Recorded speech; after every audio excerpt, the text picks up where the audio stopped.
ஜாக்டோ ஜியோ பேரமைப்பினுடைய மாநில ஒருங்கிணைப்பாளர்கள் கூட்டமானது இன்று சென்னையில் நடைபெற்றது. இன்றைய கூட்டத்தில் கடந்த சட்டமன்ற கூட்டத்தொடரின் போது மாண்புமிகு நிதியமைச்சர் அவர்கள் தன் பங்கேற்பு ஓய்வூதிய திட்டத்தை ரத்து செய்துவிட்டு தக்கதொரு ஓய்வூதிய திட்டத்தை அறிவிப்பதற்காக ஒரு குழு அமைக்கப்படும், ஒன்றிய அரசினுடைய யூபிஎஸ் திட்டம் தொடர்பான அறிக்கை கிடைக்கப்பெற்றவுடன் குழு அமைக்கப்படும் என்று அந்த குழுவினுடைய அறிக்கையை பெற்று தக்கதொரு ஓய்வூதிய திட்டத்தை நடைமுறைப்படுத்துவோம் என்று அறிவித்திருக்கின்றார்கள்.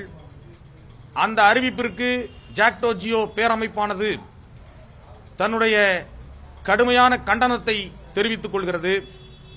ஏனென்று சொன்னால், திராவிட முன்னேற்றக் கழகம் தன்னுடைய தேர்தல் அறிக்கையிலே நாங்கள் ஆட்சிக்கு வந்தால் தன் பங்கேற்பு ஓய்வூதிய திட்டத்தை ரத்து செய்துவிட்டு பழைய ஓய்வூதிய திட்டத்தை நடைமுறைப்படுத்துவோம் என்று எழுத்து மூலமாக தேர்தல் வாக்குறுதி எண் 309 தெரிவித்திருக்கிறார்கள்.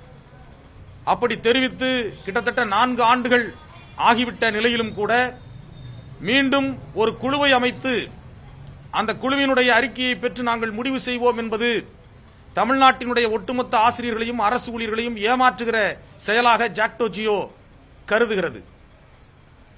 ஏனென்று சொன்னால், கடந்த சட்டமன்ற தேர்தல் அறிக்கையிலே அவர்கள் தெரிவித்த அந்த கோரிக்கைகளிலே, அந்த வாக்குறுதிகளிலே எதையும் நிறைவேற்றவில்லை என்கிற அதிருப்தியானது தமிழ்நாட்டினுடைய ஆசிரியர்கள் அரசு ஊழியர்கள் மத்தியிலே இருக்கிறது.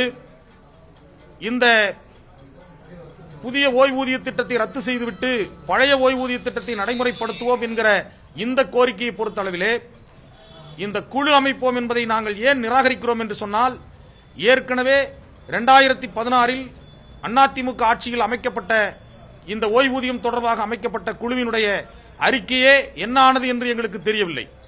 அப்படிப்பட்ட நிலையிலே மீண்டும் ஒரு குழுவை அமைத்து தக்கதொரு ஓய்வூதிய திட்டத்தை நடைமுறைப்படுத்துவோம் என்று சொல்வது மீண்டும் காலம் கடத்துகிற ஒரு நடவடிக்கையாகவே தமிழ்நாட்டினுடைய அரசு ஊழியர்களும் ஆசிரியர்களும் பார்க்கிறார்கள். எனவே ஜாக்டோ ஜியோ அதை ஏற்கவில்லை என்பதை முதலிலே நாங்கள் தெரிவித்துக் கொள்கிறோம். தமிழ்நாட்டில் வேலை இல்லாமல் கிட்டத்தட்ட 80 லட்சத்திற்கும் மேற்பட்ட இளைஞர்கள் இன்றைக்கு வேலைவாய்ப்பு அலுவலகங்களில் பதிந்துவிட்டு வேலைக்காக காத்து கிடக்கிறார்கள்.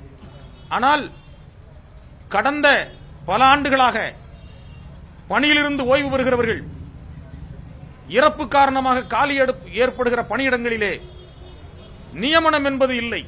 கிட்டத்தட்ட 6 லட்சத்திற்கும் மேற்பட்ட காலி பணியிடங்கள் உள்ளன.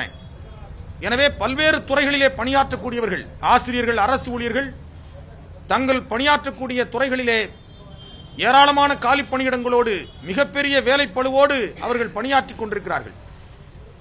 இந்த மாநிலத்திலே வேலையில்லாமல் தவித்துக் கொண்டிருக்கிற இளைஞர்களுக்கு வேலை வாய்ப்பை வழங்கக்கூடிய வகையிலே நிரந்தர பணியிடங்களிலே காலமுறை ஊதியத்திலே ஆசிரியர்களும் அரசு ஊழியர்களும் நியமிக்கப்பட வேண்டும் என்கிற கோரிக்கையை இந்த நேரத்திலே ஜாக்டோ ஜியோ தமிழ்நாடு அரசுக்கு வலியுறுத்தி கேட்டுக்கொள்கிறது.